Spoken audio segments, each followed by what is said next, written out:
Hello, hello. How's it going? I'm back. What up? I caught myself in kind of a slump the other day. Yeah, you like the new emote? I added that just yesterday. I took that photo of myself, edited it down. Um, it was after I finished the video, the the tier list video, and uploaded it. I think I had spent so much time and effort on it that I just sort of like automatically burnt out. Like it felt like I was holding my breath in retrospect through the entire process of editing it. And so, kind of like after you finish reading a book or you finish a big project, you're like, and you just kind of slump and you're really tired. That's what happened to me. And like, honestly, I got up on Saturday, and I was really tired. And around lunchtime, I realized like I don't have the energy to stream today. Like I can't do it. You know, it would just be me silent playing the video game, getting dejected. Yeah, it's out already. But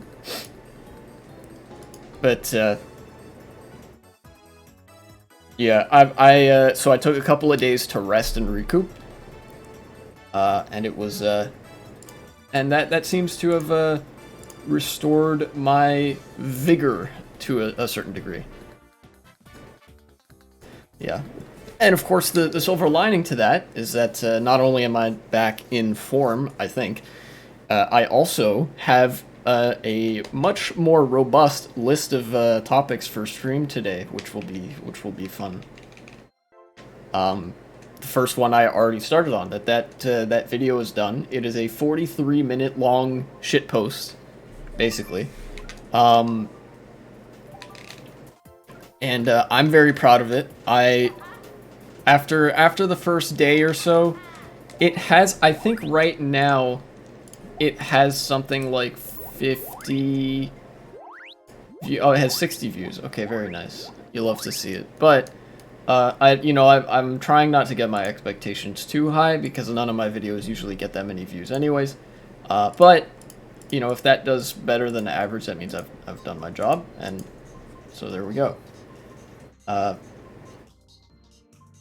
And of course, all of my videos will not be that high effort.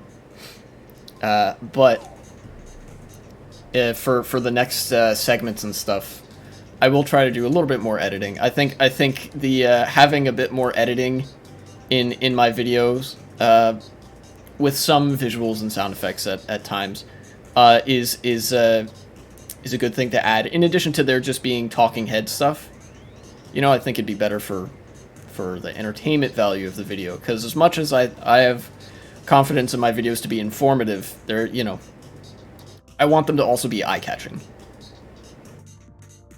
So that's what to expect from future segments. Right now, just this morning before I hopped on to stream, I put the stream from a little while ago into my editing software so I can make another segment about Canada, because as much as Canada itself is cringe, there are some broader problems that I discuss in that video, in that stream, that I want to put on video so that people, understand where I'm coming from.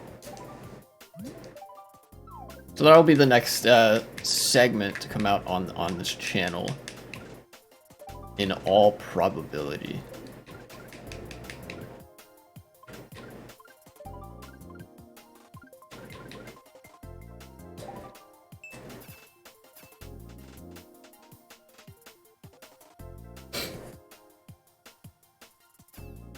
Kind of chilly in my room.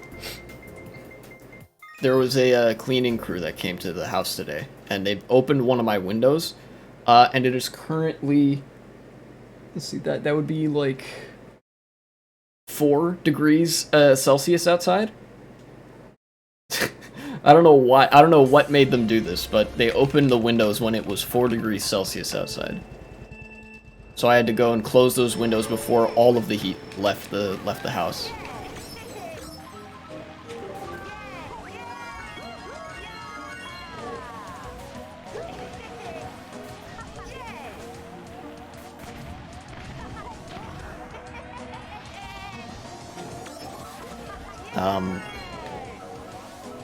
But with any hopes, it'll warm up at least a little bit.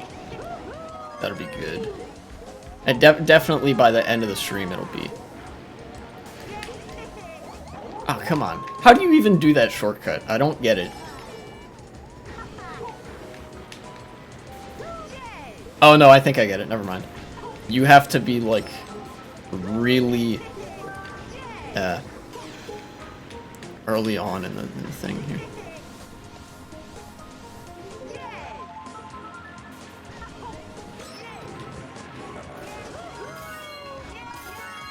It's alright, I can make it to the cannon, I'm pretty sure.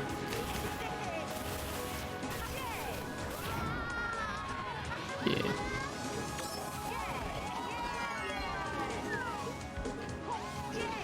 Got him! Haha.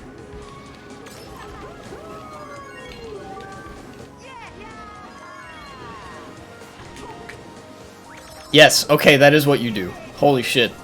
That was hard. Also stressful. Ah, red shell, don't hit me.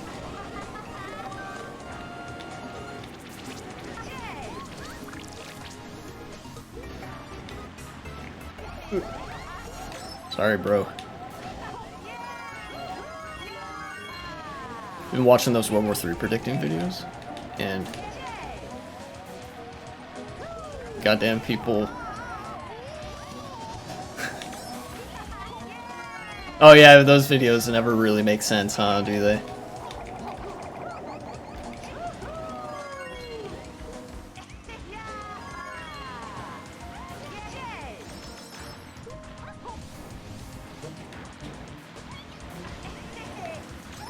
Ah, damn it. Okay.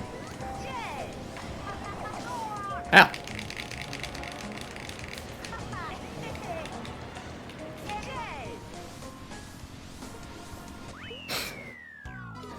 USA acting like a baby, Australia and South Africa getting a lot of land, and Google buying South America. Yeah, those channels are complete charlatans. The like, those guys that are like making the fucking broad sweeping statements about who's gonna gain and lose what territory during the hypothetical World War III. That's not gonna happen.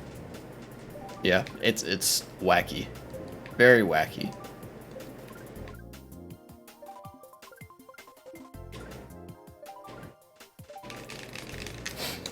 Google buying South America. I mean, Google doesn't deal in real estate. They deal with, well, I mean, they do deal with real estate, but not land. They don't deal with land. The real estate that Google deals with is bandwidth and server space, right? Like, you think of a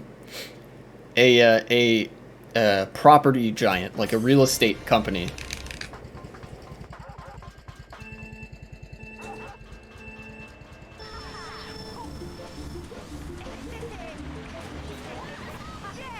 It says when the teacher chooses your seats. I can't see right now.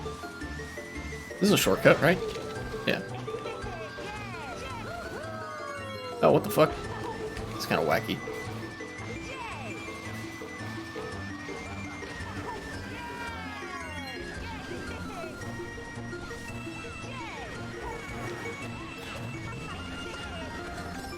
I know where I'm going to use these mushrooms.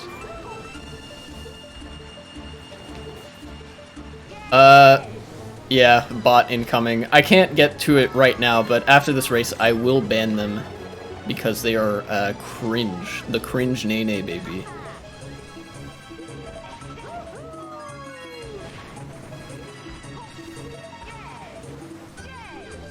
I just need to burn that mushroom.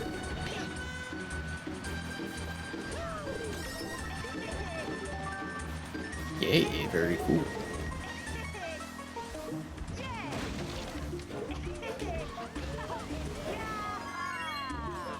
I don't know if that's faster or what.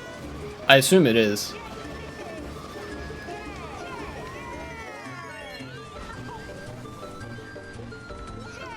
Just want to ban him because you do that being a moderator, yeah.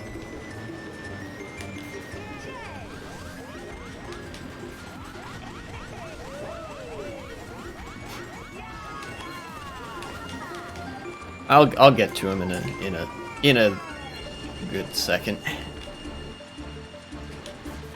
And by that I mean when I'm done with this race.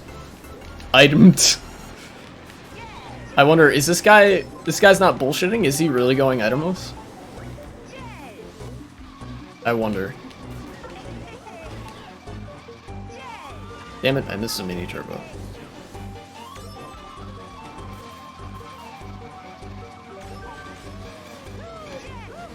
I could have been mean there, but I only have a fake item box to my name, so I don't think that would have been a good idea. Ah, I got him! Haha. My lead grows.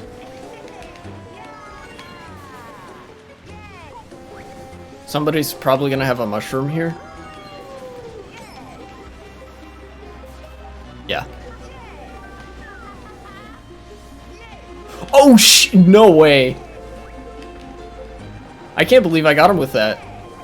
Alright. Welcome to the chat. And, that said... Here, hold on. I have to go over here.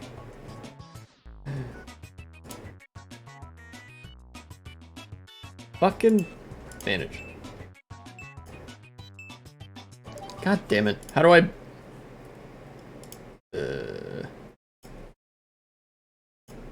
Yours was in chat. Oh, he's not even here anymore. Well, that makes that a little less urgent, but...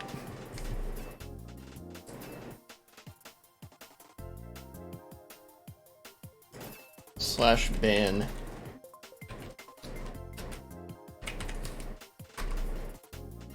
Okay, cool. So, all likelihood I'll just have to use the /ban command. I don't think there's an actual button that does it.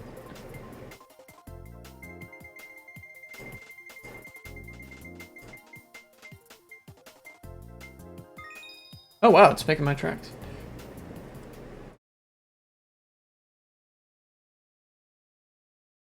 Did you know that the Netherlands and Brazil share a border with the French? I did know that. There's French Guyana in South America that shares a border with Brazil, and it's not Dutch anymore, but it used to be a Dutch colony.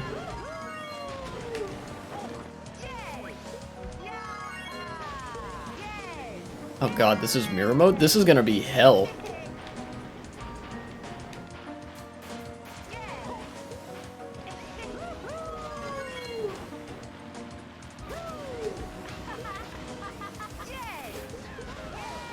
Am I to assume that the Netherlands still has some like island territories nearby and that's the border that they share? That would make the most sense.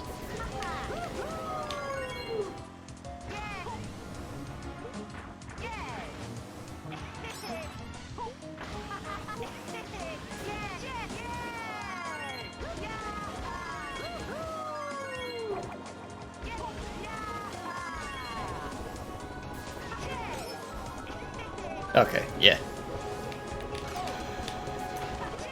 Yeah, borders are wacky. They are also cringe.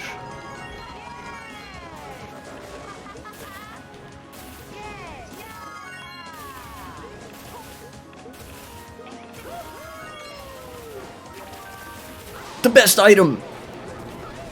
Bro, I'm glad I got to use the best item before my thundercloud decided to kill me.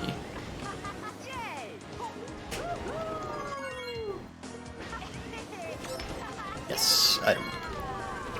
Another best item, bro. You'd love to see it. Alright. What? How did I miss that boost panel? Black. Ooh, 3 mushrooms. Cool.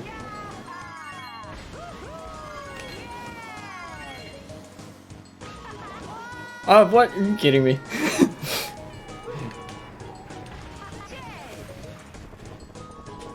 Bruh. Certified bruh moment. Probably gonna lose a lot of VR from this, but who cares? First couple races of the day, it's fine.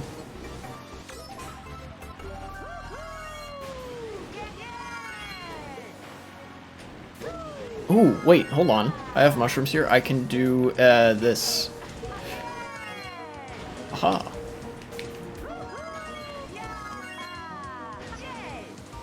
Oh, shit. Didn't mean to do that, but okay. Ah, nice try, whoever that was. Jari, I'm assuming. Maybe whoever was in front of them.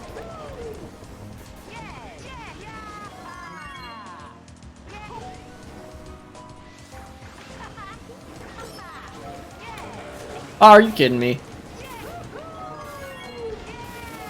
Again. I got the lowest low trick of all time. That was pretty cool. Why am I getting such shitty items in 4th? There's only 6 people in the room.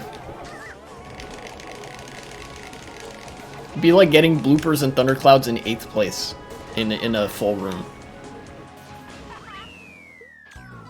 Saturday and your brother get to see each other on Christmas Day. Get to the point.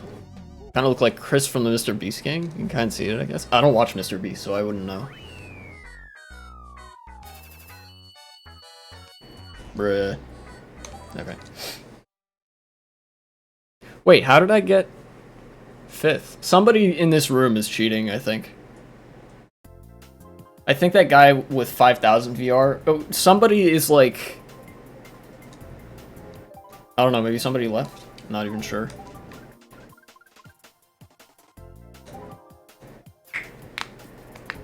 Anyways. Because you saw how far ahead I was from the next guy. Anywho.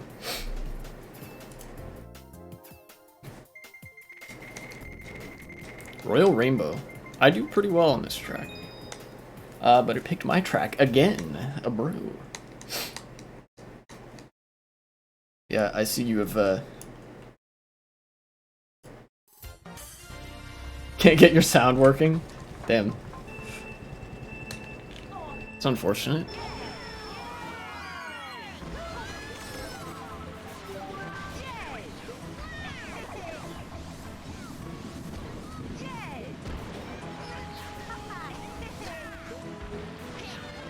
Also, welcome back, Ken.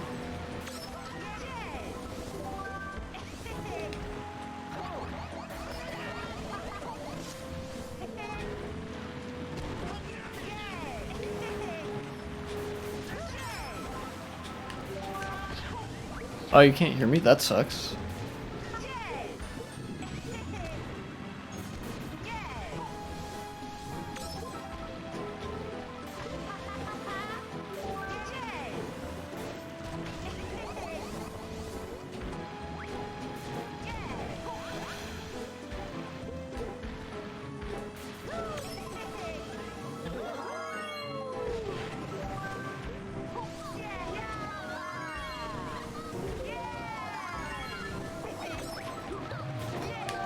Aha. Yeah, no, a lot of those guys, if you're still on the videos that you're on, those guys are, like, some of them are just kind of charlatans who are, like, massively subject to the fucking Dunning-Kruger effect. They all think they're smarter than they are. But some of them are beyond that. They're, like, actually dangerous. Like, Monsieur Zed is one of those guys. He's actual, like, he's what we would call a crypto-Nazi. He's a Nazi in the habit of kind of disguising the fact that he's a Nazi, and is thus incompetent at anything history related.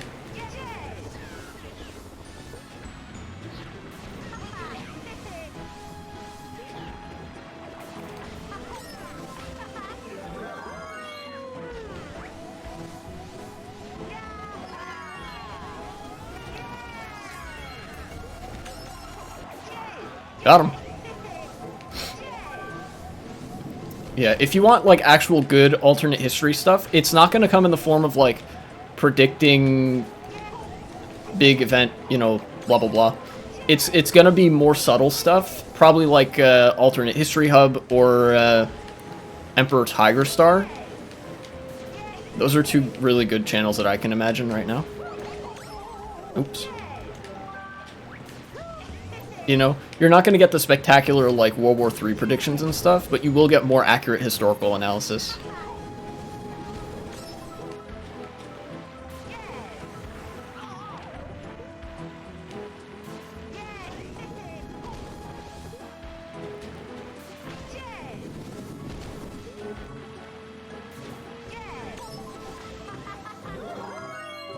Okay, so that guy has first on block. Cool.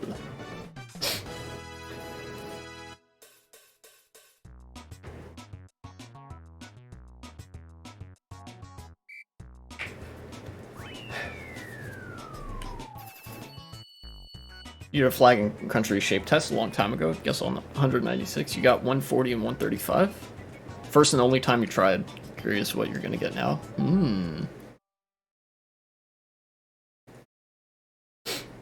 I've done one of those before and I didn't do especially well. The ones I really struggle with are the microstates, like the tiny countries. Those ones I have a hard time picking out.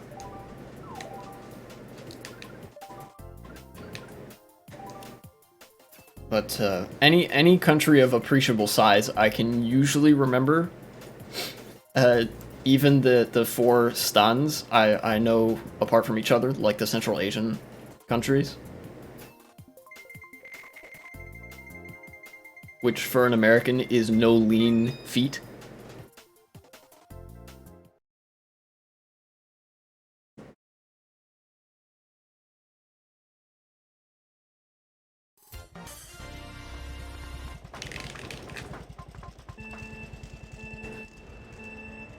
Haha. This track.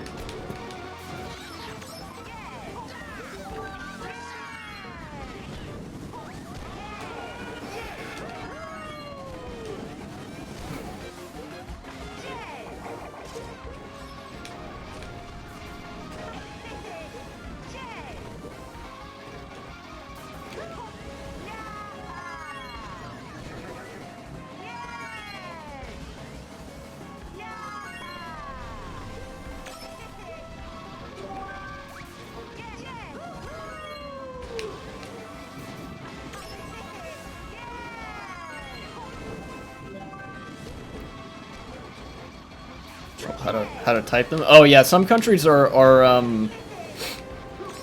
annoying to get right just in the spelling. Like you'll know what country it is. Like, oh, I know that, and then you spell it wrong. You're like, fucking, you know what I meant. You know.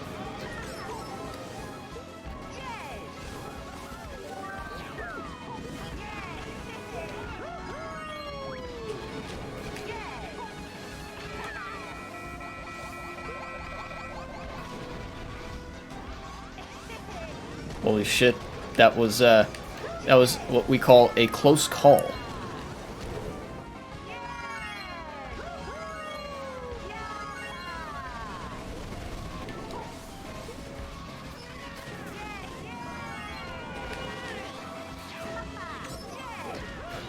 Ah, you cheeky bastard, you tried to bump me off. Sorry, bro. I guess in lieu of items, it's like, what are you gonna do, realistically? You know?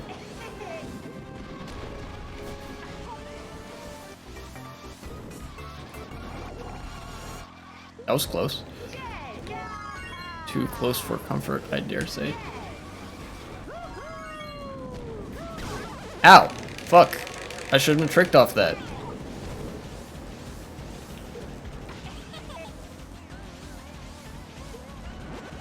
Give me that. Thank you. Ooh, 3 red shells. This isn't gonna do shit, but I can try.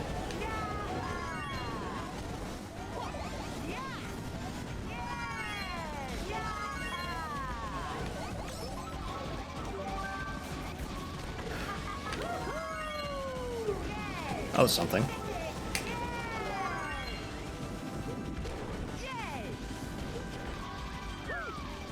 Well, this has been a fun drive, if nothing else. Ah. True.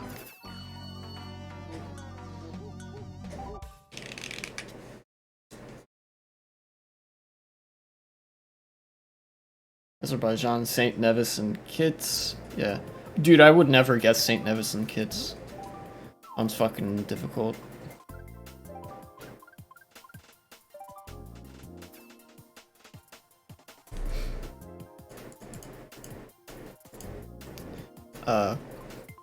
Yeah. Oh yeah, also in addition to the what I was saying earlier about my videos and stuff, the burnout that I experienced, I think it was like partially cumulative. So I had been kind of crunching to like get that video done, right? For the past 4 or so days. But then also it's about the end of the college semester, and my sister just finished with college. So on Thursday, we went to, or not Thursday, Wednesday. Wednesday we went to go and pick her up from college. And granted, I did still stream on Thursday, but I think that in combination with me doing all my chores on Thursday, that's when I do my laundry and stuff. And like finishing up that video and streaming, it was like led to the perfect storm of like me being super tired.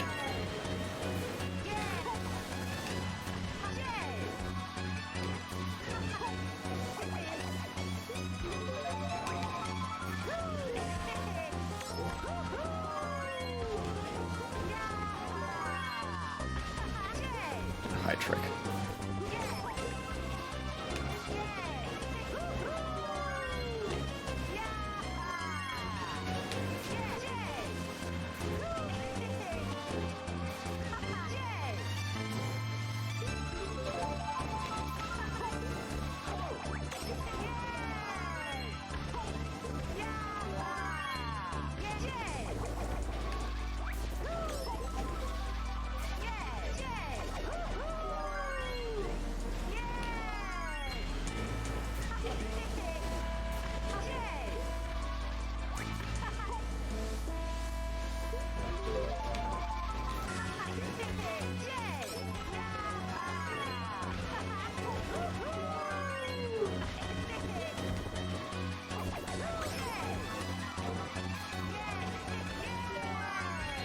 What happened?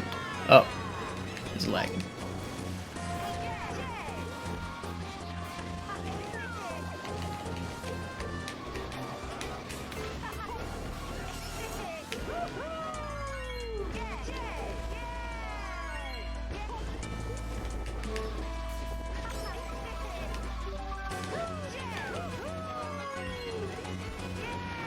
No, I didn't get him. Damn. I could have sworn I raced better than he did that race. Oh well. GG's items, but also fuck you for smurfing. We don't like smurfers here.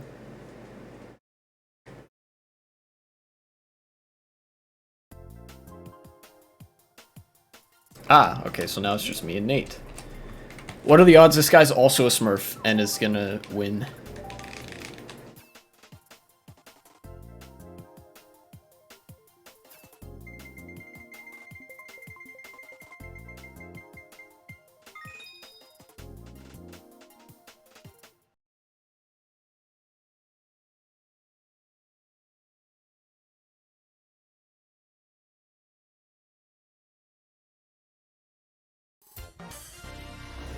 I would like to have some positive races this session. I should hope that wouldn't be too much to ask. Also, why did it pick this track?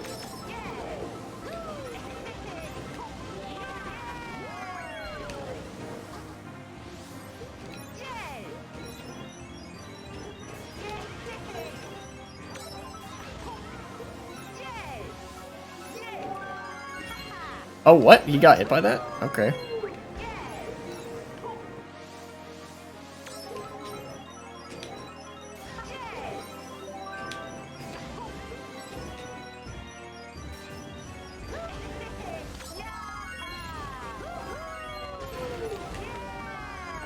Oh, you gotta be kidding me. I pressed up, and it did a side trick.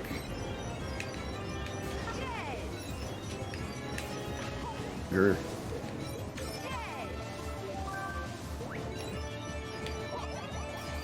D-pad on this controller sucks. This isn't gonna get him, yeah. Okay.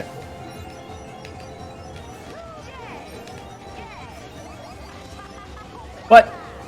Red shell just explodes on nothing, I guess.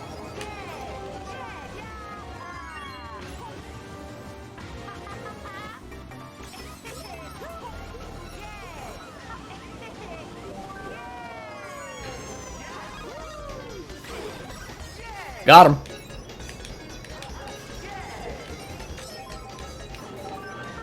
Haha.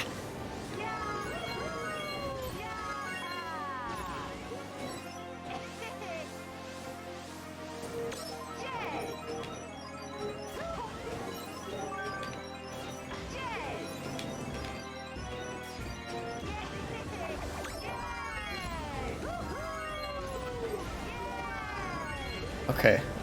Wrong trick still, but I at least made the shortcut that time.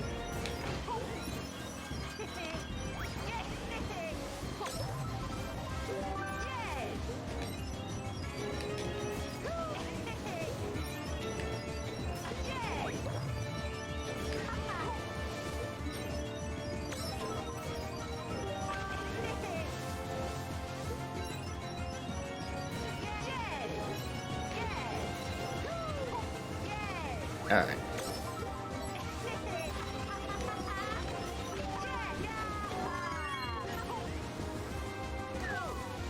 Okay, well, got one win. +5. I'm leaving this. Bruh. I wonder why nobody's online today.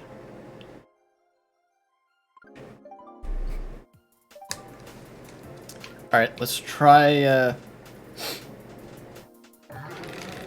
not going with Mach Bike this time. Oh, alright, well, we got people.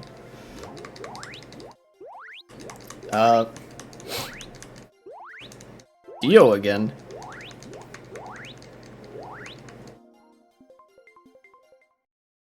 Right. Next thing. So, lately there have actually been some pieces of news that I've been seeing that have involved the invocation of American antitrust law. So, in America, we have very, very antiquated laws on the books that allow the government to do trust busting, which is basically like if a company has a monopoly or they're doing unfair anti-competitive business practice to like small players, theoretically, the government can come in and say, no, this has to break up, you know, basically reset, you're not allowed to be this big. And the idea behind these antitrust laws is a thing that actually happened in the late 19th and early 20th centuries, where a lot of times companies would form like mutual pacts to like cooperate with each other to muscle out the smaller businesses, because that would get them more money as the big companies. You know, they would be able to get a stranglehold on their market. Basically, they all benefited, everybody else suffered, blah, blah.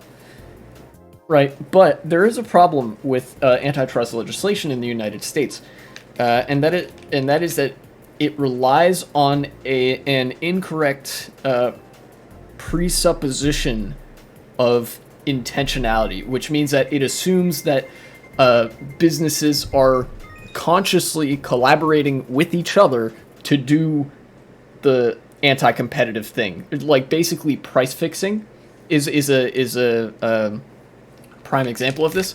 Antitrust legislation in the US assumes that businesses are consciously and intentionally working with each other to fix prices, so that consumers get fucked.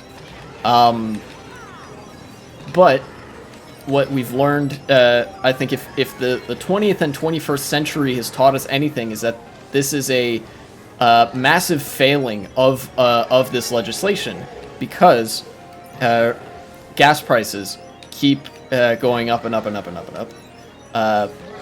But there are, like, even though there is a what's called an oligopoly, there is not a monopoly. There is not an existing trust of countries, or not of countries, of companies that are overtly, like, trying to fix the prices and secure their sole standing in the market. And what's really going on is that price fixing is just really profitable, like, in general, So where antitrust legislation kind of assumes that, you're in the smoky sort of corporate back room and all the boss tweed types are making these, shady-ass deals with each other. What's really happening is that, independent of each other, sometimes just without contact at all, big companies are individually fixing their prices in a way that helps every other big company who is also fixing their prices at the same time. The oil industry is a great example of this. Energy prices are increasing in the United States and anywhere that really relies on oil. Natural gas is a little bit of a different story in Europe because of Russia and what all's going on over there. But in America with any fossil fuel, and in Europe with oil, the only reason that energy prices of that kind are increasing is because the oil companies want them to.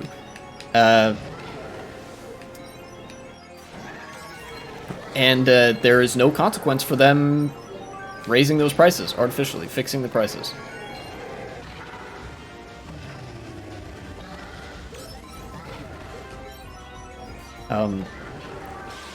Essentially, the thing that antitrust legislation seeks to target, it falsely identifies as a bug, as an abuse of the capitalist system, where it is actually an inherent feature. The problem that antitrust laws aim to fix is inherent to a capitalist system, because wealth percolates up. And when wealth percolates up, eventually you get a few players that are so big that they will do a thing that would be caught under antitrust laws simply by existing and by, like, doing any small thing arbitrarily.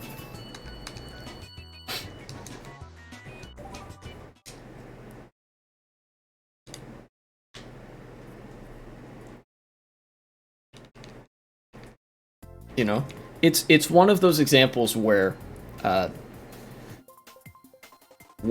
policymaking actually comes up against the wall of capitalism. There are concrete policy problems that exist that actually can't be solved in a liberal democratic capitalist framework. Antitrust is one of those problems. Or I guess trust busting, the issue of trust busting.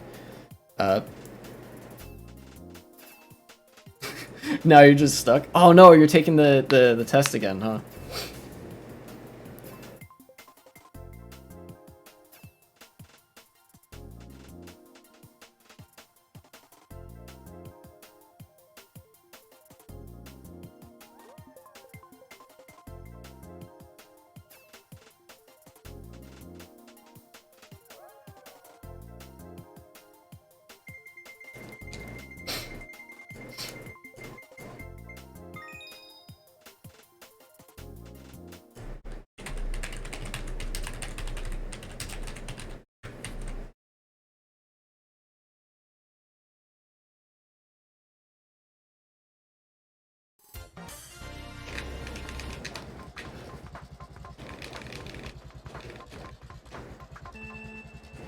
Lunar lights.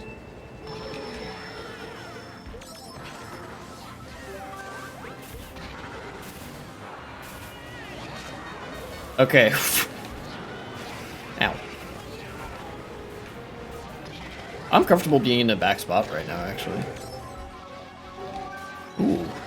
Especially when I have this item.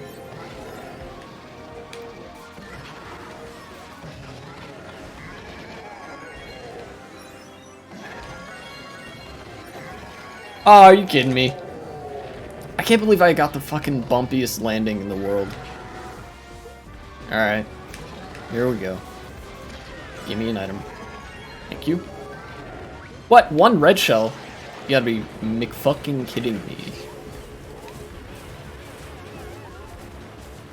Give me this item. Thank you. Fuck it, I guess. Oh, 3 mushrooms. That's pretty good. Pretty alright. The best item in the game! Let's go.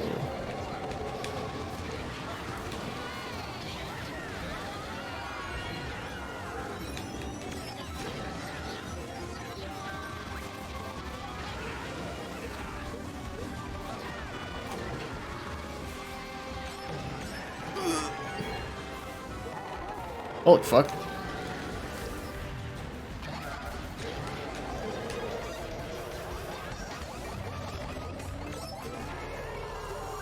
Nice.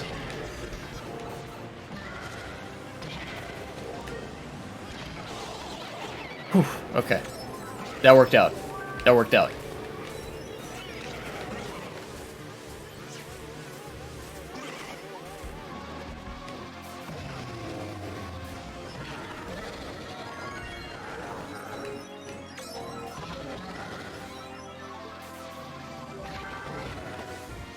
Halfway done? Oh, damn it.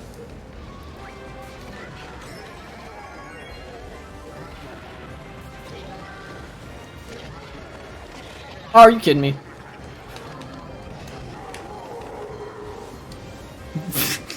Very, very weird race. Very strange.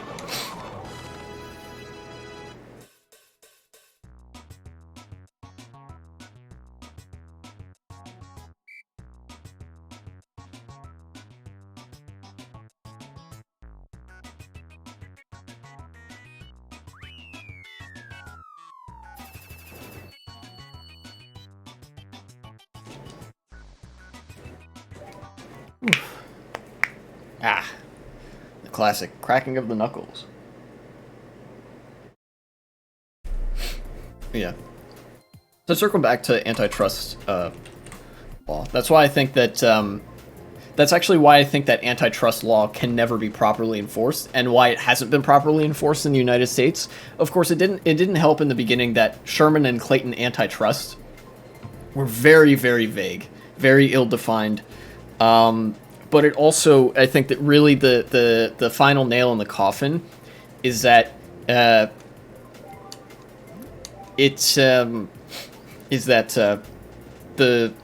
problem that antitrust laws are aiming to fix is just a feature of capitalism. The whole, like, companies will engage in certain behaviors like raising prices and lowering wages. Those aren't things that need a sort of corporate trust to happen. That will just happen anyway, as a matter of course.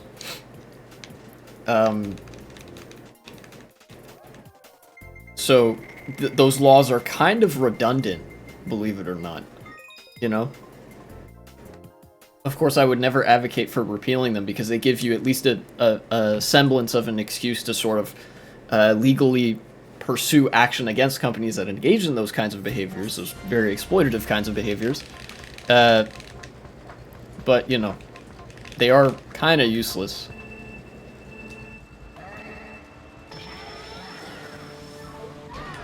Oh, shit. People are getting fucked up by the wigglers. This track is great.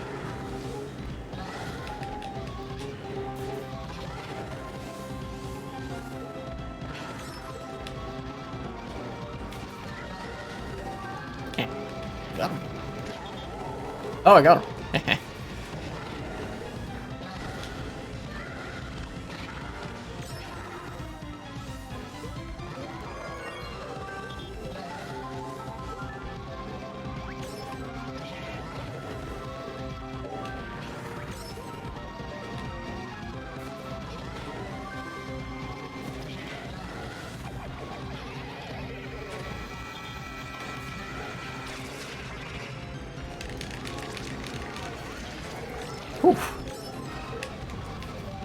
could have gone wrong in many different ways.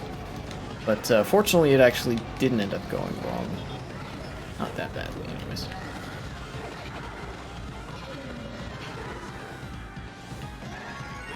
Oh, shit! That lightning might have actually saved me from getting squished by the truck.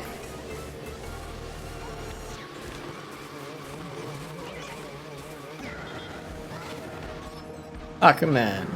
Give me that. Oh, no! God damn it. Ow! What the fuck? Alright.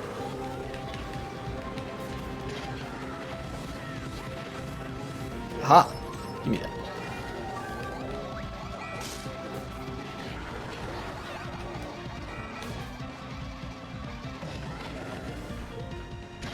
Kinda have to do this, don't I?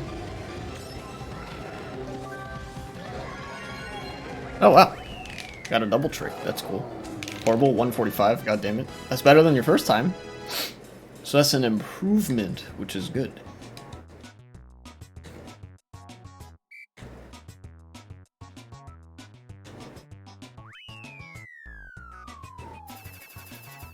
-3 for 3. Oh, because fucking item is in this room. Why is there so many fucking low... That was 3 years ago? Okay. So it's about the same as 3 years ago. You can improve on that pretty easily if you just study up a bit, right? At least I assume that's possible.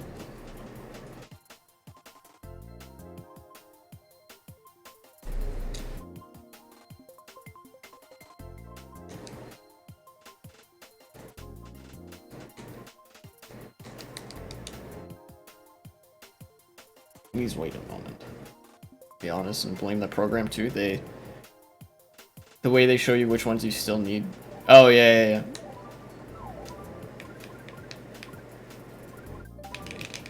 I think I got you.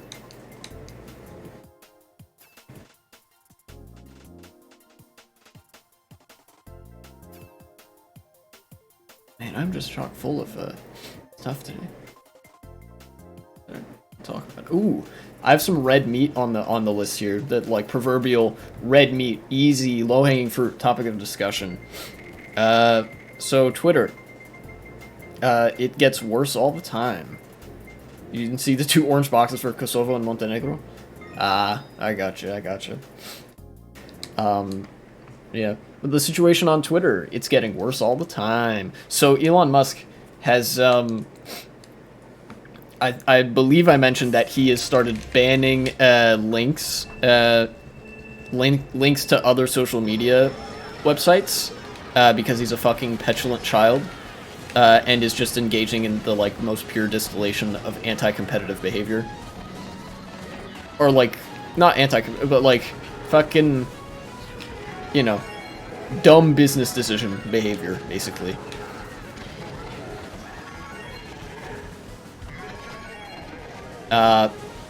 But what he recently did as well was he put up a poll. He had been doing a series of polls, funnily enough. He had gone on this screed about how, like, tracking his private jet is doxing, even though flight records are all public record. There's even a Supreme Court case in America from the 1970s that says that, yes, you are allowed to fucking post flight records on a public bulletin because that's public information. You know, it's a form of public transit, including private jets, interestingly enough. But of course, Elon that didn't stop Elon Musk from banning every journalist that was critical of him, except for Ken Klippenstein, weirdly enough, from Twitter, as well as banning the Elon Jet account, which was a, like, I don't want to be mean and say gimmick account, but, like, you know, it's kind of a one-trick pony account, which was dedicated to, like, updating the location of Elon Musk's private jet in real time.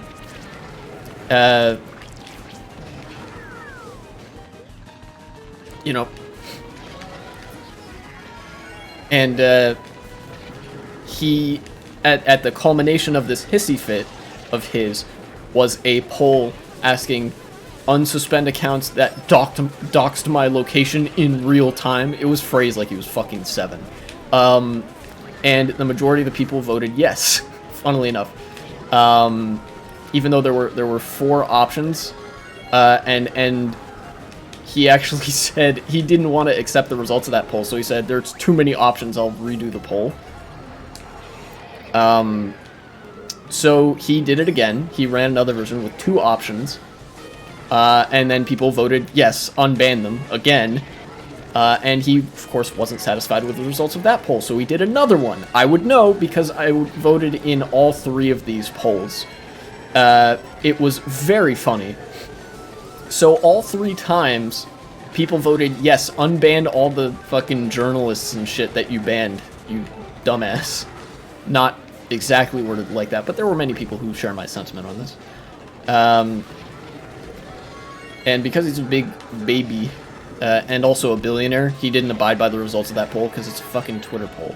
Like, he doesn't face real-world consequences for actual crimes he commits. Why would he care about a Twitter poll? But then recently, he put up another Twitter poll, which was only tangentially, if at all, related to the previous ones. Which was, should I step down from Twitter and let somebody else run it? And people voted yes. He stipulated even in the poll, I will abide by the results of this poll, seeming to indicate that he was considering it a very real possibility that he would just step down from Twitter. And of course, people voted yes. People want him to step down from Twitter. I think he himself also, to a certain degree, wants to. I don't think he likes running that website because he's a billionaire and will never be happy because he's a fucking billionaire. But lest you be tricked into thinking that he was in this moment some honorable man of the people, there's actually stuff going on behind the scenes. So he's also the I believe the CEO of Tesla, SpaceX, some of those other companies, and those companies' stock has been tanking over the past few weeks because while Elon Musk does own what's called a non-controlling share, he owns a large amount of the shares, but not enough to be like a single controlling unit for these companies. What he has done is he's exercised an outsized amount of influence by attaching basically his image to the stock of these companies. Basically, he's a hype man for these companies. When he is being hyped up, the company's stock price increases. And when, conversely, when people think lowly of him, like they have been for the past several months, those stock prices begin to decrease. They decrease with his reputation. And since his reputation has been tanking, so have the stock prices of the companies that he nominally owns, or at least owns a large amount of shares in. So the board of directors of these companies and the other shareholders have been getting pretty mad at him because, believe it or not, Elon Musk, as a large shareholder of this company, has basically a fiduciary responsibility, as written in the law, actually, to ensure that these companies make as much money as possible. It's his job to try to make those companies as much money as he can. And he is failing that job pretty spectacularly. So it's a very real possibility that the board of directors at Tesla and Twitter in particular, I'm thinking of here, could actually vote him out of the CEO position and replace him with somebody else who will make them more money. Might not be as much of a cheerleader for the company, but definitely won't, tank all their stock prices. So I think that is most likely the real reason that Elon Musk did this Twitter poll, is because he saw the writing on the wall. He saw that his basically his shareholders and investors were upset with him for losing them a lot of money. So they kind of want him gone, or are starting to consider removing him.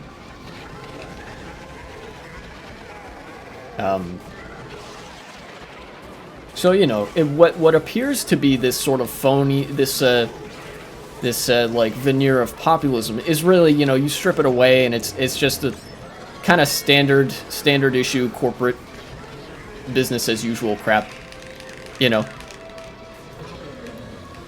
It's just about the Benjamins. Damn it, I didn't get her box.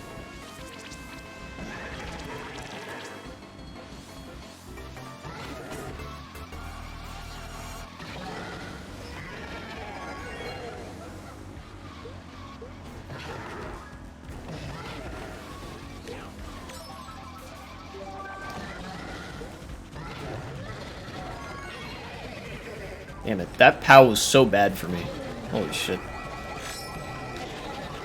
What? Who has a red shell in fucking 6th place? God damn. I guess I do. I got triple greens and stuff.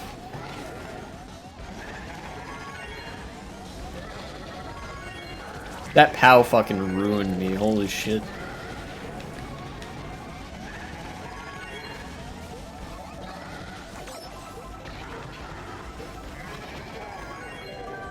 One mushroom. Okay. I'm just gonna fucking throw that back here. What? You gotta be kidding me. And of course, get Mario Karted. Me. Damn. Cool game. Thanks. Thanks for playing.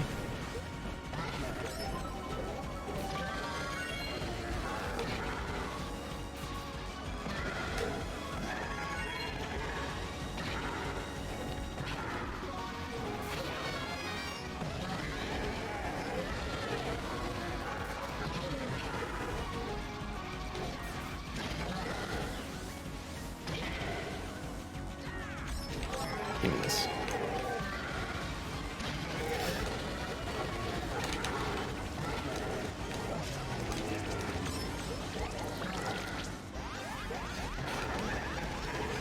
You're not gonna pass me here. Yeah. Ugh. So that's the down low on Twitter right now, and on a tangentially related note to that, I started trying to sort of bait the Twitter moderation thing into banning me, since Elon Musk said he would ban anybody who posted anything in relation to his private jet, or, you know, Mastodon links or whatever. I have a Mastodon link as a pinned tweet on my account, and it's also part of my my username.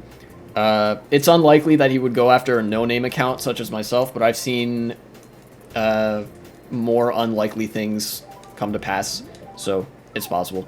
But really, what I did was I posted some statistics from the Elon Jet account, which is now migrated to Mastodon, which actually has some fucking crazy statistics. So Elon Musk flew his private jet to the World Cup finals yesterday, day before. No, it was yesterday, right? Yeah. He flew his private jet from the United States to Qatar. And just on that flight alone, the flight there, not even including the flight back, he burned through, his private jet burned through $46,000 worth of jet fuel. Right? Which amounted to 85 tons of carbon dioxide emitted into the air. That's how much that single flight to Qatar ended up contributing to the climate crisis, right? For perspective, the average American household, which, keep in mind, you know, America, pretty high emissions country, all things considered. Everybody has like a decently sizable like carbon footprint, I guess. That term is kind of bullshit for reasons I'll get into, but you know, even in this country, the average emissions per household per year is 7.5 tons of carbon dioxide. Elon Musk, on one flight, not even counting the return trip, emitted as much as 10 of the average household in the United States. More than 10. It'd be like 11 point something.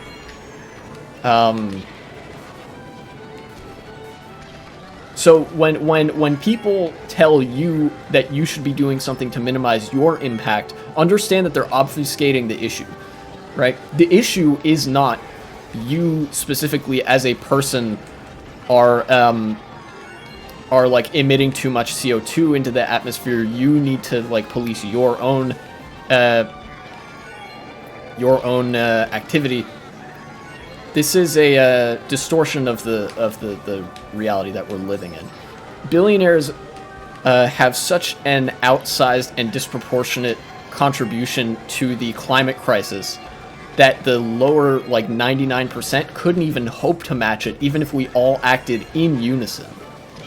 One billionaire, one flight, doesn't even count the return trip, is as much damage as 10 of the average household or more in an entire year. You know, the problem isn't, you know, you're taking showers that are too long or you're using too much hot water. No, the problem is that corporations and billionaires are being so fucking wasteful with what they have and what they're using that we're all like slowly dying because of it. That's the real issue.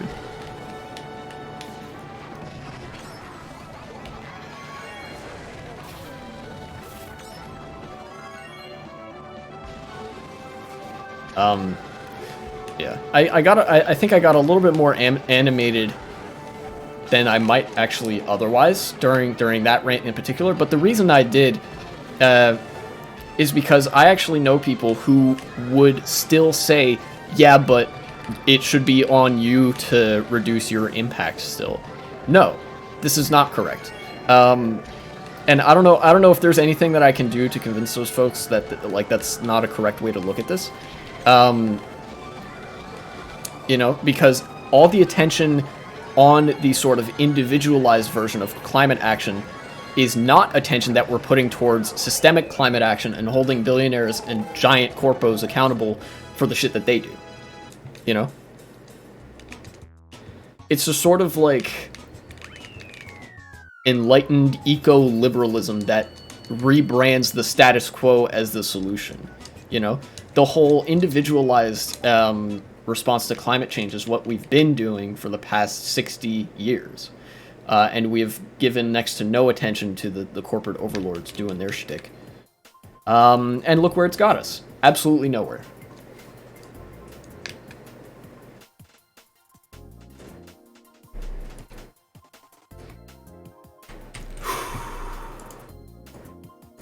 So yeah.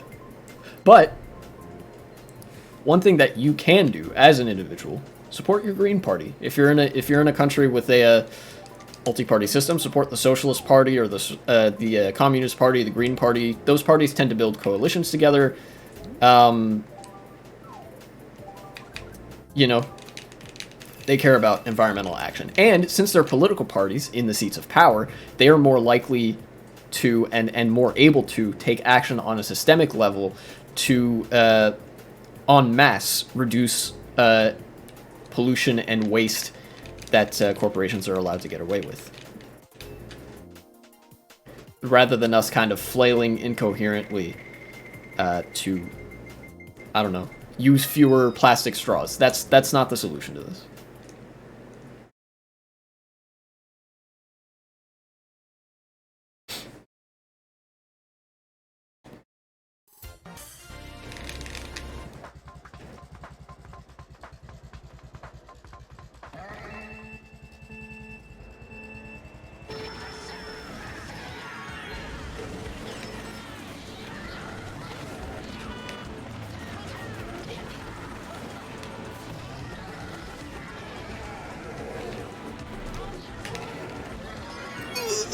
That was difficult.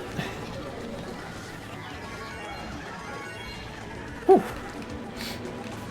I think I'm going to try to just enjoy this race more or less in silence after that very impassioned diatribe on climate change and the climate crisis and why everybody is approaching it incorrectly.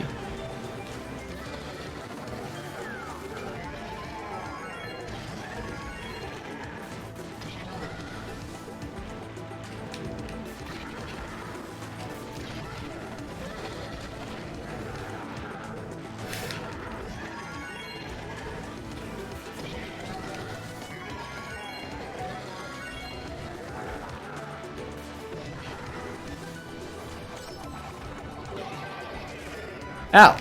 Son of a bitch.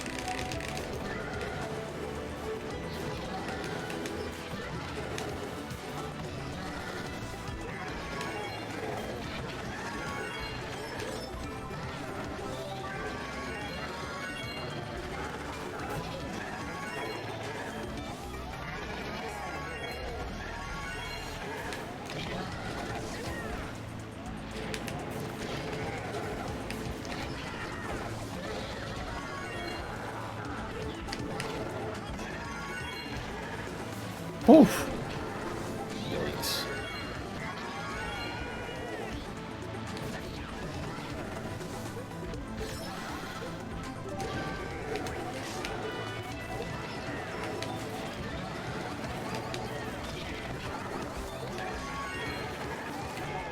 Got him.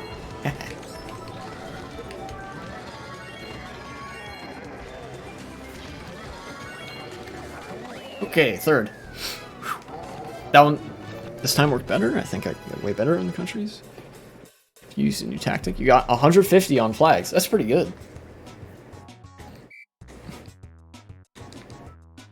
That's a pretty good. Eh.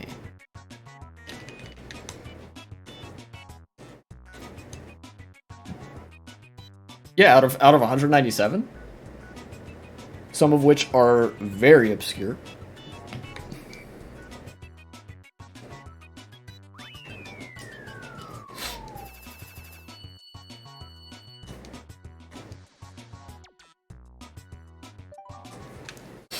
I think I'm gonna switch to Mach Bike.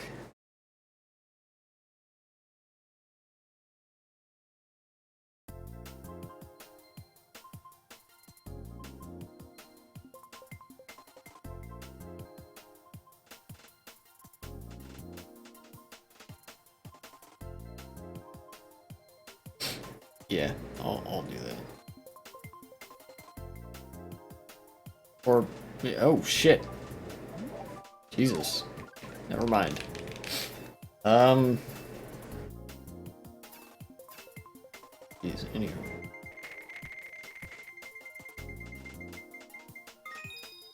Christmas court.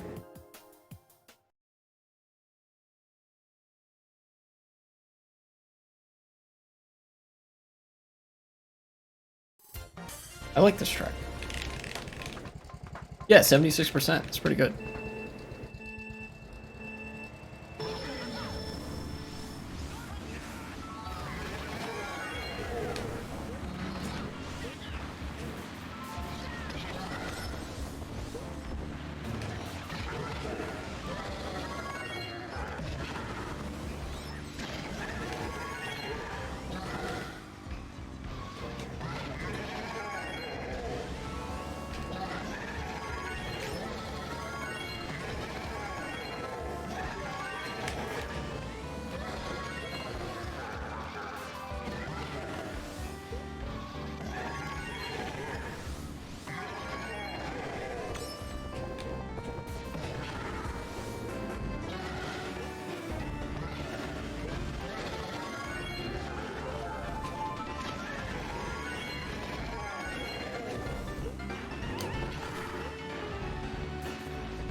Can I get him with this? I wonder. Ah, no. Pretty good.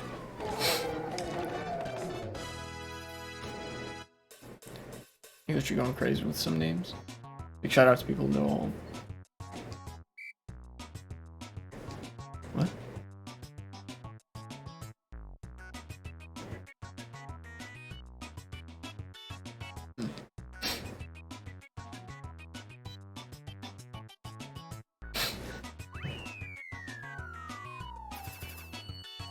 Ouch! Holy shit. I'm leaving this room. Minus 10 points for second. And that guy in first is clearly a world record guy who's just smurfing.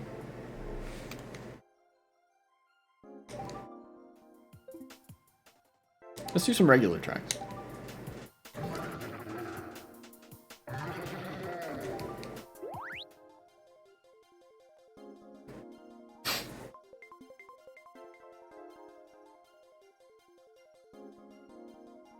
Oh, you know what else happened yesterday and this morning?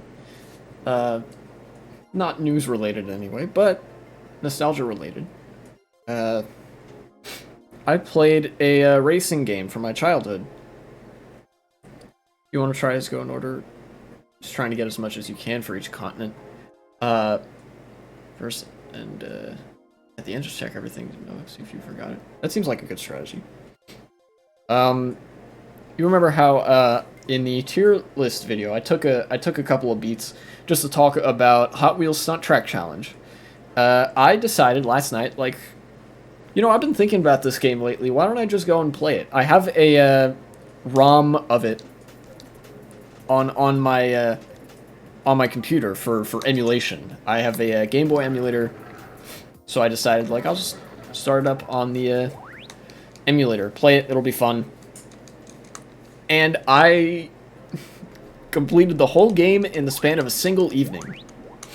You know, it is really not a long game. But I had fun with it. You know, the tracks are very long. Longer than I even gave them credit for in the stream where I was talking about them. You know, the tracks really, I said they were about 4 minutes long. They're really between 4 and 6 minutes long. Like every single one of them. Very long tracks, but there are only 12 of them. And so I played through the game. There's a, like, little mini game levels, and then there's the proper race levels, and then got to the end of the game. I sort of beat the game proper, unlocked all the content. And then I went to the post-game, like, game mode this morning, and I beat that one, and it was relatively easy. Yeah, it was a lot of fun. Funnily enough, this is one of the earliest games I've seen to have a trick and trick boost mechanic. So you can press a button, like a shoulder button or a D-pad button, to do a trick, and you get points. And with points, you build up your boost meter. And then when the boost meter is full, you can press L and R at the same time, and you'll actually get a speed boost. Now, it kind of drains if you go around a sharp turn, but on a straightaway, if you use it, you could, you know, like, increase your speed a lot. You go significantly faster. And it's very interesting because it rewards you for doing tricks. But that said, it is possible to get, like, you do too many tricks, and you can actually, when you land, you can spin out. And that's the equivalent of, like, falling off. Very fascinating game.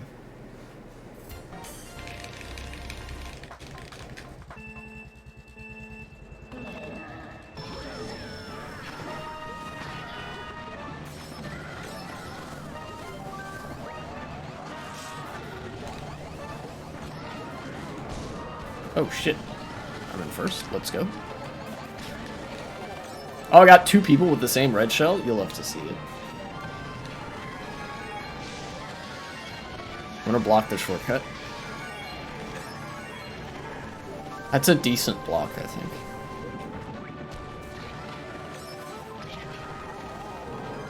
Oh, okay, he unblocked him.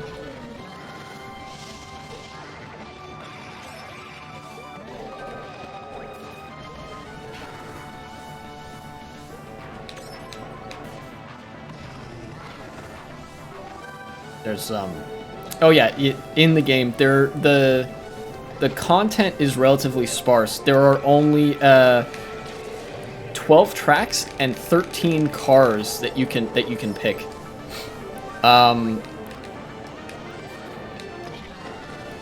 And plus the like tutorial track. It is a full track. Like there is a completed loop for it. But I don't know, like it's not accessible outside of the tutorial levels. It's very weird. Oh wow, I got that somehow.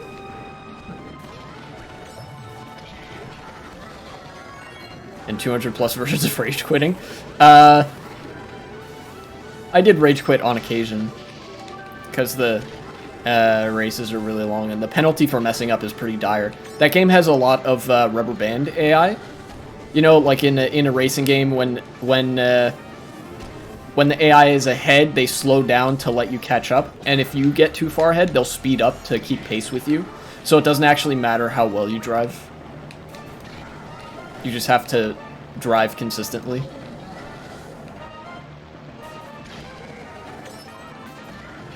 So that can lead to you, like, driving basically perfectly, and then, yeah.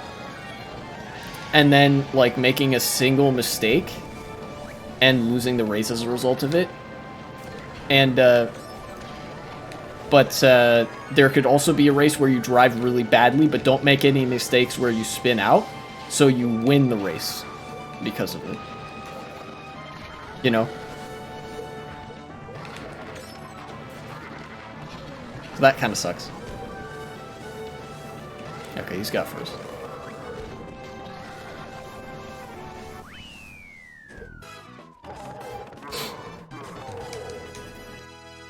But that aside, I actually did get through the thing with relatively few, like, quits and restarts. Because it's also, you know, child me built it up to be all that and a bag of chips when I was playing it, because it was all I had, and there's also no save system. But with save states, where I just sort of save state once I finish a major objective, so I can, like, have a sort of save system, it's you know, it's not a difficult game.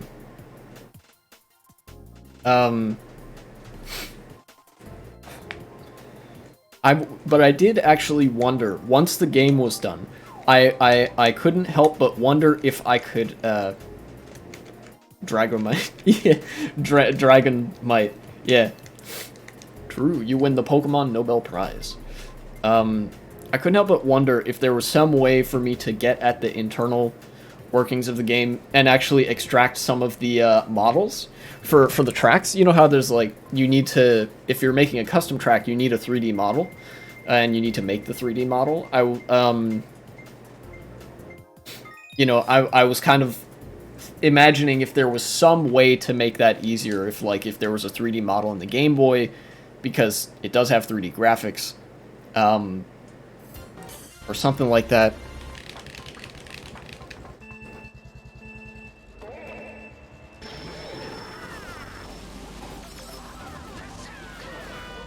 What? What's wrong with you, dude?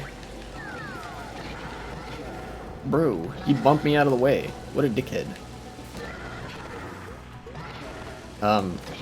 So I think if I ever end up making a custom track for Mario Kart, I would want to make one of those tracks from Hot Wheels Stunt Track Challenge. Use a bullet bill to save myself.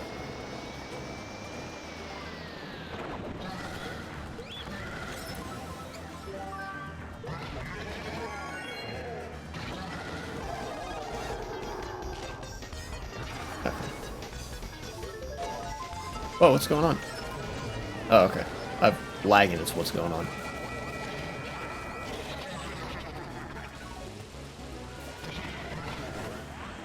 Alright.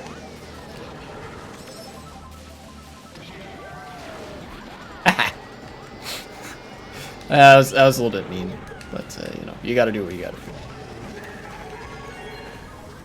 There we go, that was pretty good. Oh, what the f— why does everybody have infinite weight online? Dude! This is annoying.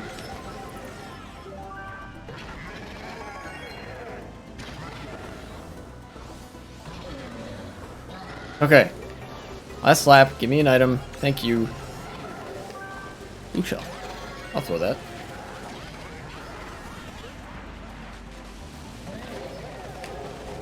Give me an item. That's what I want. That's what I care about. Golden mushroom? Yes. Okay.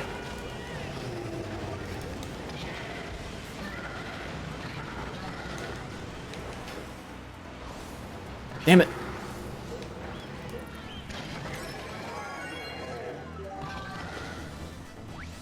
Okay, it's definitely faster than that. Second place, I think? Unless I got lagged. But I think that was second. Love that track. Yeah, second. Okay. Next race. I think the most interesting case to me is that Bill Saturday, because then... Oh yeah, you don't play for VR because you're a guest? So you just try to annoy the crap out of everybody? You just sabotage? Damn. You know, you could actually get banned for that on certain servers. You get forced disconnected. But yeah, that's a fun, cheesy strategy. My dad used to do that. We'd go on 2-player mode. Waluigi Stadium. Soy, yeah. The double soy.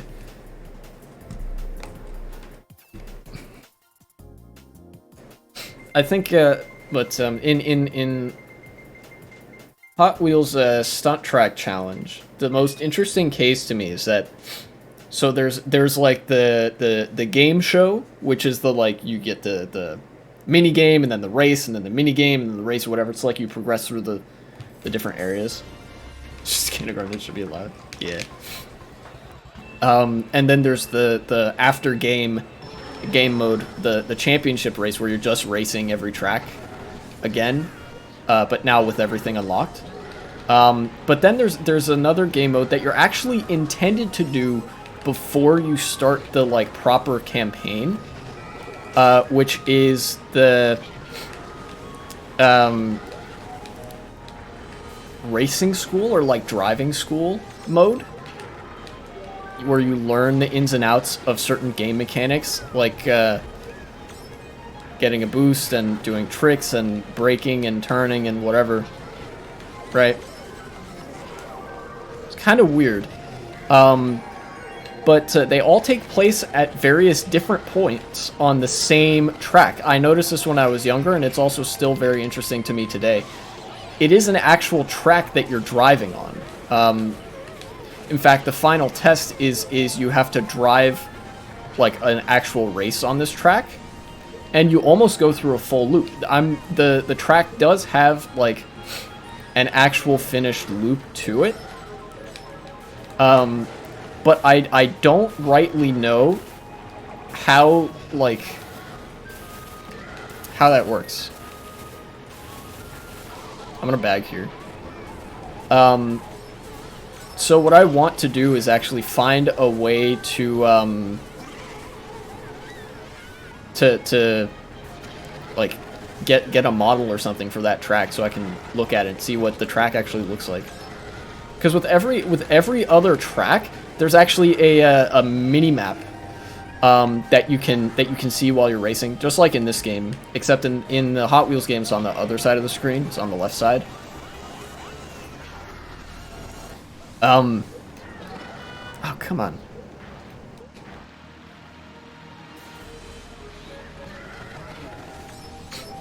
But that's the only track that doesn't have one, despite it being actually a full track. Oh, you gotta be kidding me. You took my mushroom too. What an asshole.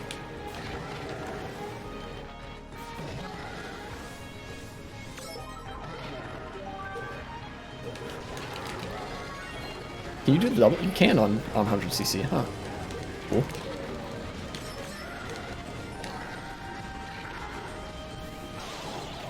Ah, I see.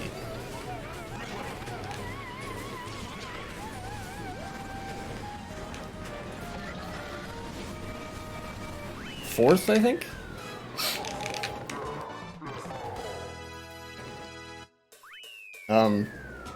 Yeah, but at the end of the day, it's kind of doubtful if there is any way to make 3D modeling for a Mario Kart custom track easier, at least right now.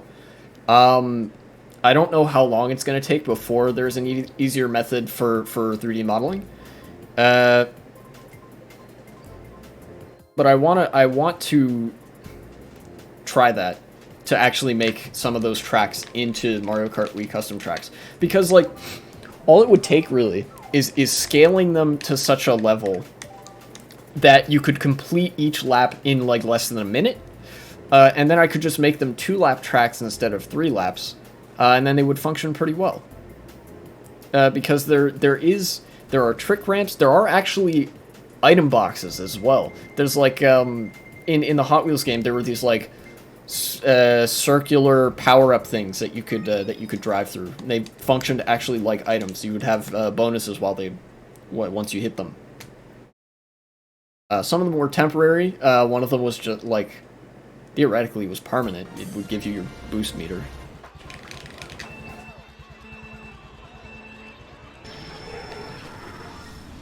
So I think you could reasonably just put all of the item boxes where those things ordinarily would be, and then you'd have a track, believe it or not.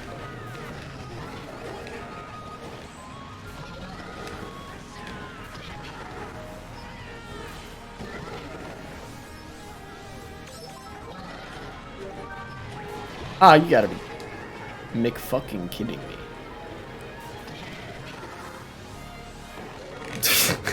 Well, there goes my race. Fucking Halvencion.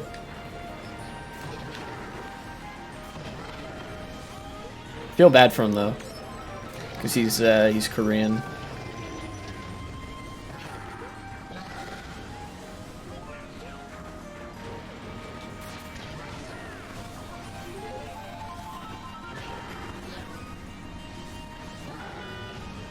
Oi, what are you doing?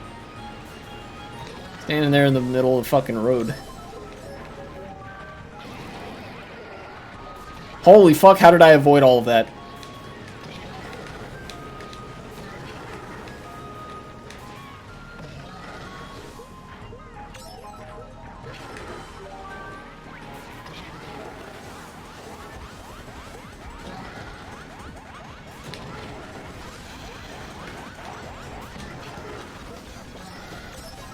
Balls of steel.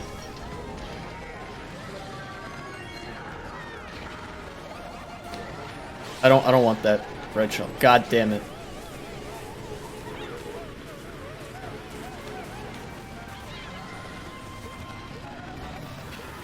Thank you, Yoshi. God damn it.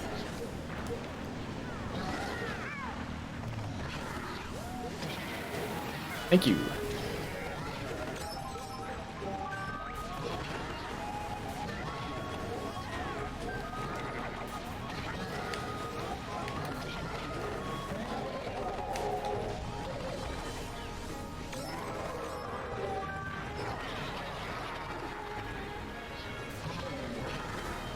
What? Again? Are you kidding me? You fixed the audio, you can hear me now? Nice. You'll have to see it. Please stop picking this track. Whoever picked this track. Fucking hell.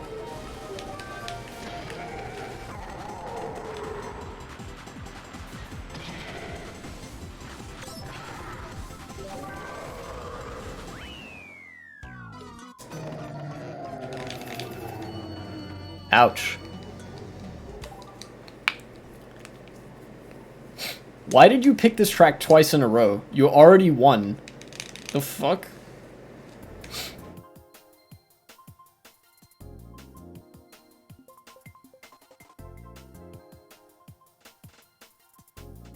It could have been an accident too. I've done that before. But holy hell. I can't, like, the amount of shit that race that specifically targeted me was tragic. Mario Kart Wii syndrome. Yeah, I didn't pick the track. I picked Waluigi Stadium. Stop picking Delfino Square. Oh god, he picked something even worse. I take it back. Delfino Square.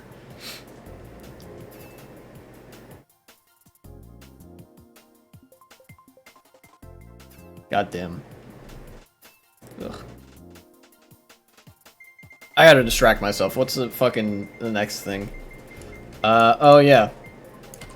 For whatever reason, American conservatives, which you should hear that and immediately think fascist because the conservatives in America vote Democrat or independent. They don't vote Republican.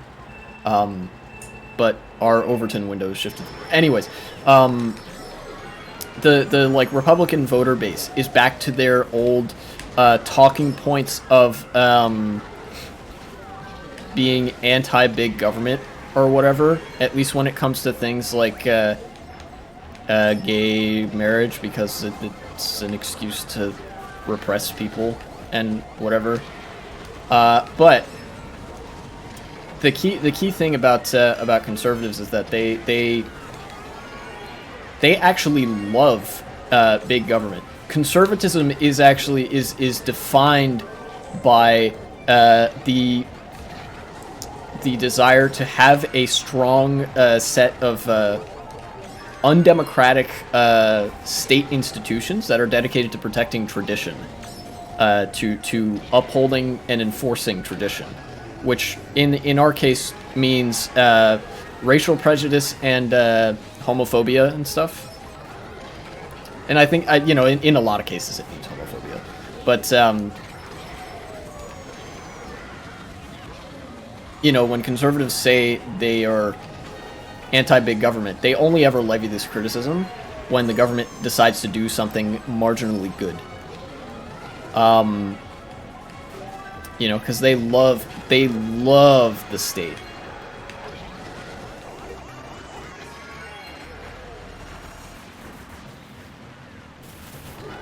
Hi.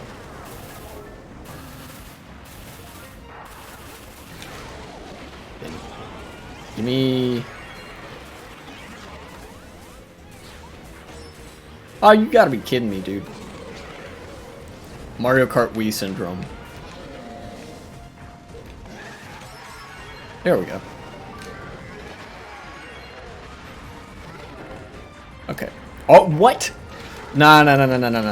I didn't drift that way.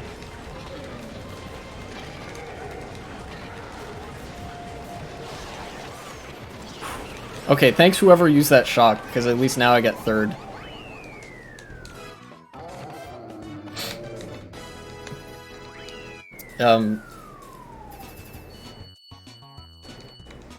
Yeah, there are methods of maintaining a society that do not involve the state. Conservatives hate those. They love the state. They are supportive of the status quo, or if not that, a accelerated version of the status quo, like going backwards. That's why they always harken back to, and liberals do this sometimes too, they always harken back to a nebulous period of time somewhere like 30 years ago that never really existed. Like, in the 2010s, it was like harkening back to the 80s. The 80s wasn't all that. The 80s sucked. But it's this nebulous concept of a more socially regressive past that conservatives idealize.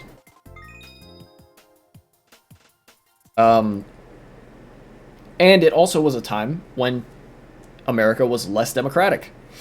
Small d democratic. They hate democracy because it means the dissolution of repressive power structures. And understand, when I say democracy, I do not mean liberal democracy. Liberal democracy has a very large range of contradictions within it that actually make it undemocratic. I mean, like, expanding democracy through things like the workplace, social safety nets, the wholesale turning of companies into cooperatives, that sort of thing. They hate that because they like hierarchy. And on some level, liberals do too. But the key difference is that liberals just sort of carry those things as underlying, sort of unstated prejudices that will surface in discussion. And at the end of the day, when they're forced to choose between hierarchy and equality, liberals will choose equality. Conservatives will choose hierarchy. Although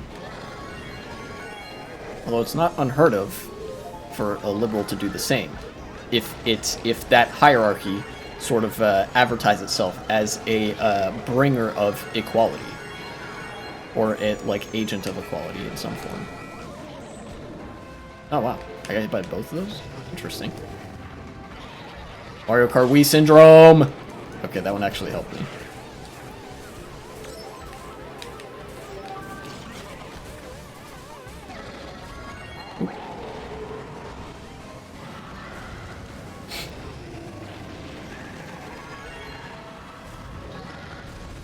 Although, again, I should reiterate, when I say conservatives, I mean, like, you know, reactionary, kind of nationalist shitheads. So, American conservatives are like your guys' far right. You know, our Democratic Party is like the, you know, I don't know, the Christian Democrat Party in I don't know if Netherlands has one, but I know Germany has one.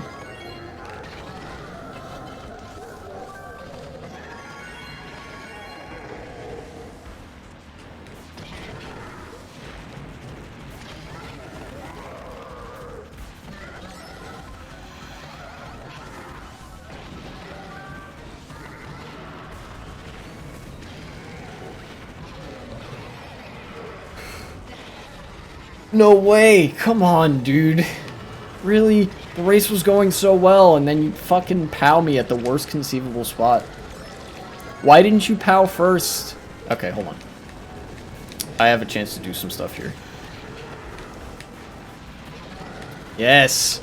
Yes!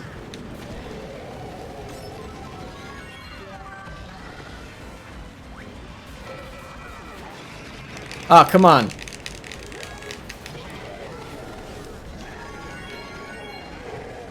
How did this go that badly? Mario Kart Wii syndrome is how, but fucking, you gotta be kidding me, dude. I was in the running for first, and then that POW happened and ruined my entire race. Bruh.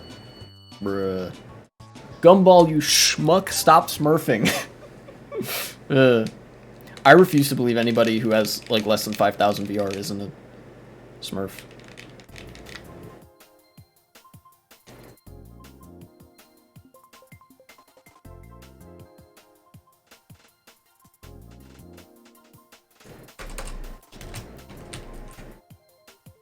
Bleh.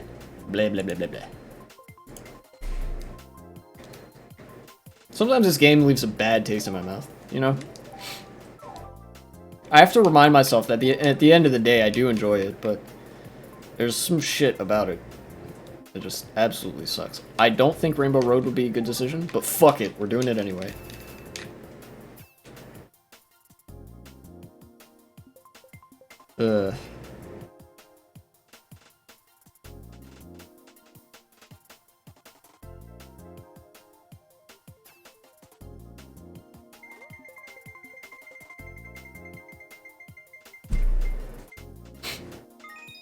Mario Circuit. I actually like this track. GCN Mario Circuit.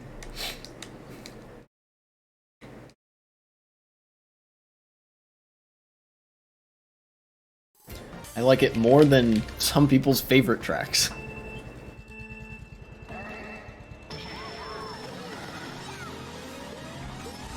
What? Why did you take that box, you fucking dumbass?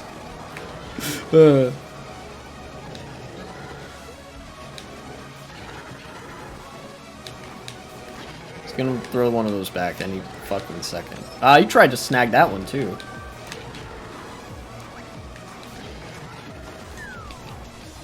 Ah, damn it.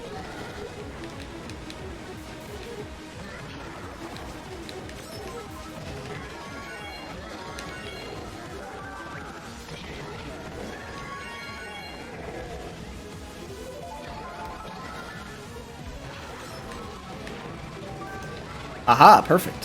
Fuck you. Well then.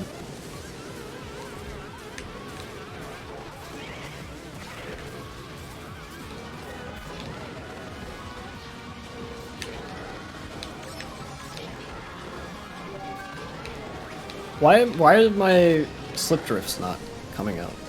I don't get it. Got him.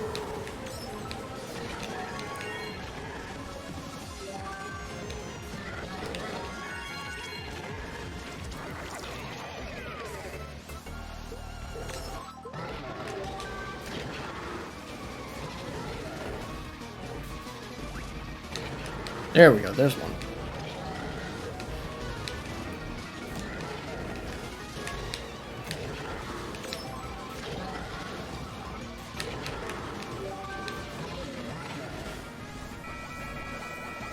Nah, nah, nah. Nice try.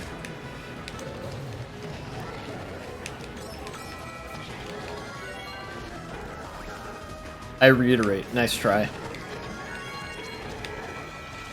Got him. Haha. Finally, a race that went pretty swimmingly.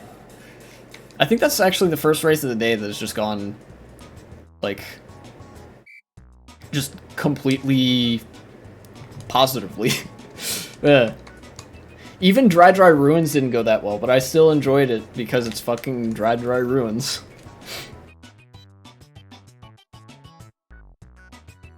That Mario skin is so cool. What's that Rosalina doing all the way back there? Oh, they disappeared. Never to be seen again. That's tragic.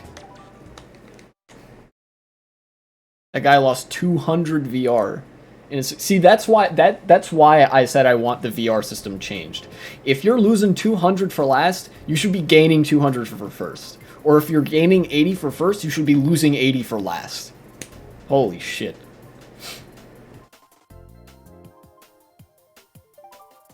Unironically, I think it'd be a better idea to have VR gains be flat and not weighted based on how much VR you have. You know? Because then it's like, oh, first place gains 20, last place loses 20. As, you know, like 5-player room. Something like that. But no, here we have, like, I'm getting 80 for first place, which is a lot. And then last place loses 230. Like, that's not acceptable. It's just not.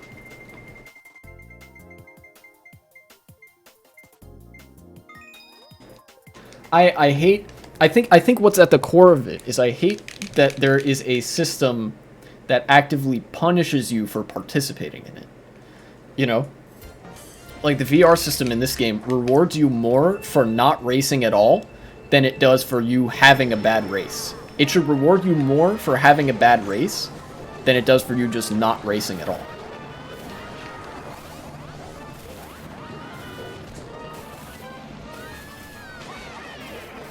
Okay, well, I passed it.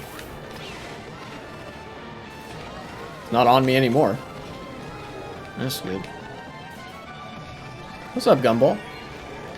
You silly, silly Smurf.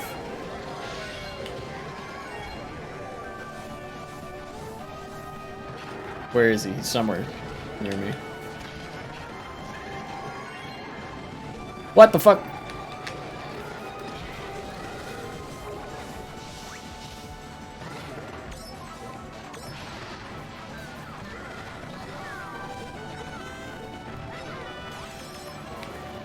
I'm throwing that. No, I'm sorry, Gumball, but I had to cut your reign short. Oh, dude, he's using Mario? What a cool dude. No, I wheelie bumped him? I feel bad. I know I said he was dirty, dirty Smurf, and he is, but, like, you hate to see it. Even still.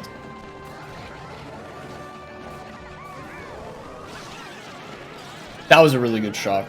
Really smart. What? Excuse me. And it puts me back here. Bravo. Thank you, game. Very cool.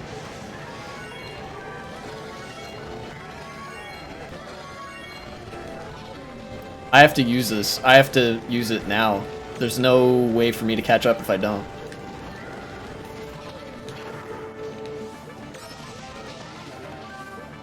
Ooh, bullet bill. I'm gonna use this here, alright? Did I hit Gumball again? I'm sorry, dude. I keep hitting him.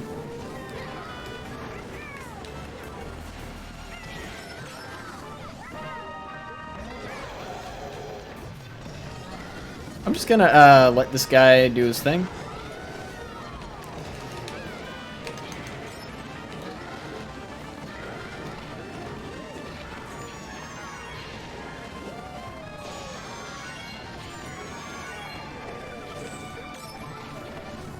Nice.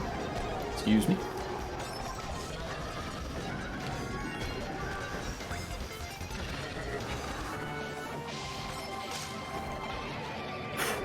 I can't believe that didn't result in me getting absolutely murked.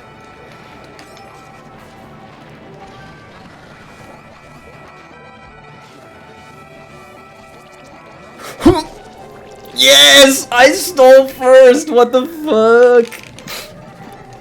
Race of my life? Possibly? Dude.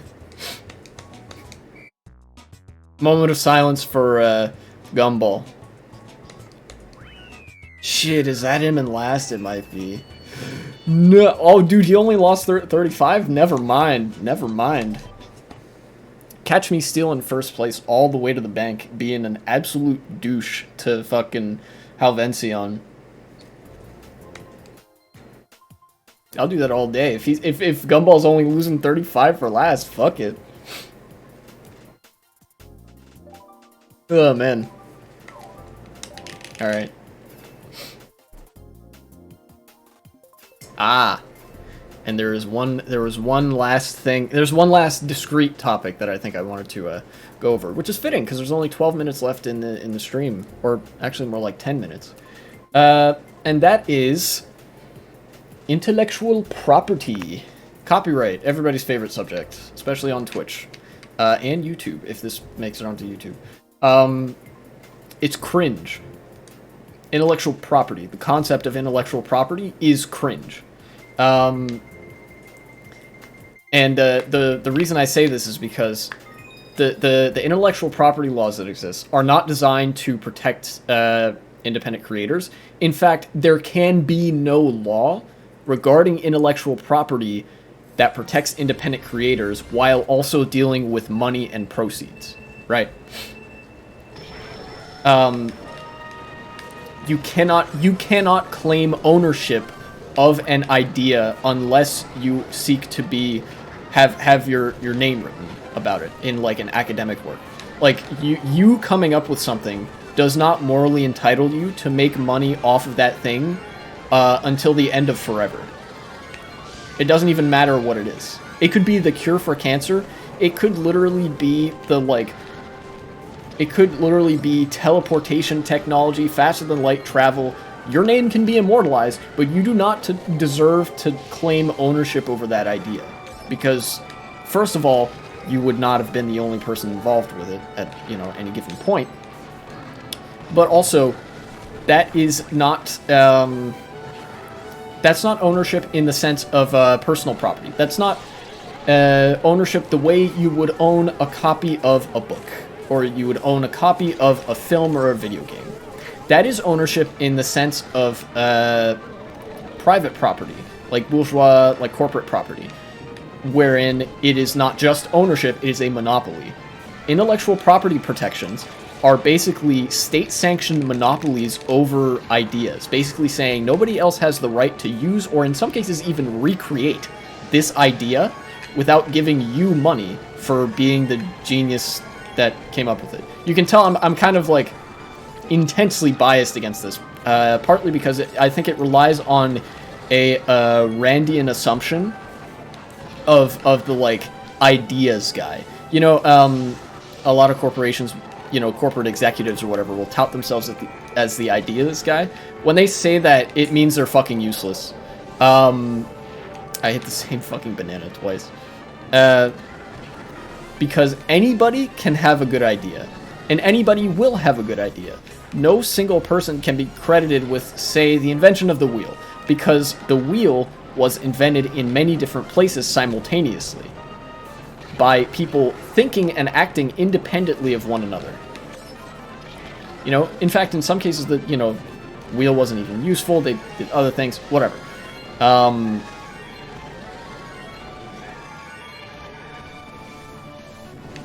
Yeah, just 9 minutes. It's been a pretty good stream, I would say. But like a piece of music, right? If your career is musician, you deserve to make money. You should have a steady source of income from that. But if if you're a record publishing studio or whatever, you do not deserve to claim, or even just a musician. I don't think you deserve to claim proceeds ad infinitum from a music track that you came up with, right? Just from that source. You should get money, as long as we live in a society with money, you should be paid for your work. But you shouldn't have a monopoly over that work. Like, I don't know. I'm sure, it's pretty easy to think of an example of a song that this would apply to. And I think that's the only realistic way to prevent what happens now, which is that companies will often write patents. They'll write patents that are so vague and so broad that it is actually bait. They will write bait patents so that somebody will come up with a thing vaguely similar or that falls under what they're describing in the patent, and then those companies will haul off and sue the person that came up with it for violating their intellectual property rights. And they will take them to court, milk them for all they're worth, or potentially threaten legal action if they don't get subsumed into their corporate empire. Historically, this is how Disney has behaved. They operate off of a scheme of physical real estate. Disney has parks and offices and whatever, but also intellectual real estate. Disney owns the rights. The Disney Corporation owns the rights to an insane number of characters and intellectual properties and some such. Damn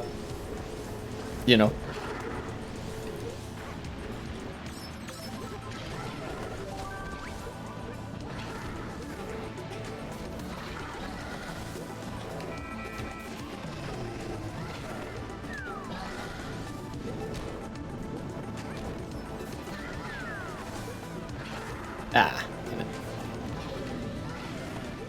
I'm expecting this race to not go especially well. But because I also haven't fully addressed a significant question of, like, how would artists and creators and whatever be paid, easy. They would be paid through a salary. And if something they did was really successful, they'd get a bonus, just like anybody else would get a bonus, I would imagine. Unless you intend to also concede. I'm talking to, like, a hypothetical liberal opponent of the abolition of intellectual property. Unless somebody would also contend that that a salary would be inadequate source of funds because that is a necessarily exploitative thing or something. I don't know. I don't want to get too far into shower argumenting, but the point is, it would be very easy to construct a society where there is no such thing as intellectual property or copyright or whatever, because we've been living in that world for actually a very long time. It was only in like the fucking, I don't know, the age of nation states at some point that we came up with the idea that, oh, because this one person had an idea that may or may not have been theirs one time, they should be allowed to infinitely monopolize the distribution of that idea and the replication and artistic expression of it. Intellectual property applied to things like music is fundamentally anti-art.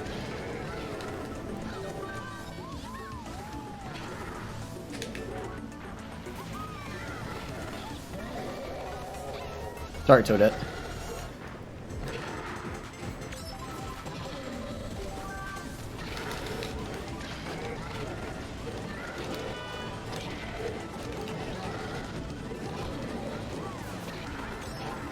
You know, for all of the people that would unironically say that capitalism encourages innovation, this is actually one way in which it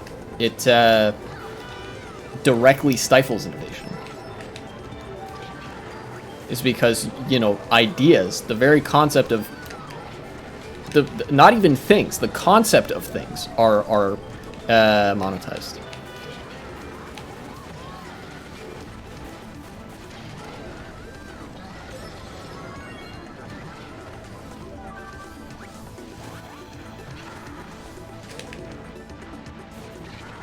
Wow, I can't believe I actually did the rail shortcut all 3 laps and actually got away with it. That's really something. Oof. 8,800 exactly. I'm gonna quit now, and I'll find somebody to raid. I'll sort of wind down a little bit. In fact, it might even be a good idea to put the topic of intellectual property on my sort of reading list. I think I would very much like to read some studies about it, you know, whether or not intellectual property is actually beneficial, because I'm fairly confident that you could find that it's not, and just reinforces existing hierarchies, which is bad. Hierarchies are bad. You know, it's been known to happen. Anywho, who all is live right now? Lumiru is live. Alright. Looks like I'm going to raid Lumiru. This has been actually a pretty fun stream. I've talked about actually just about everything that I want to get through. There was one thing that I will pick up on next time. But right now, raid Lumiru.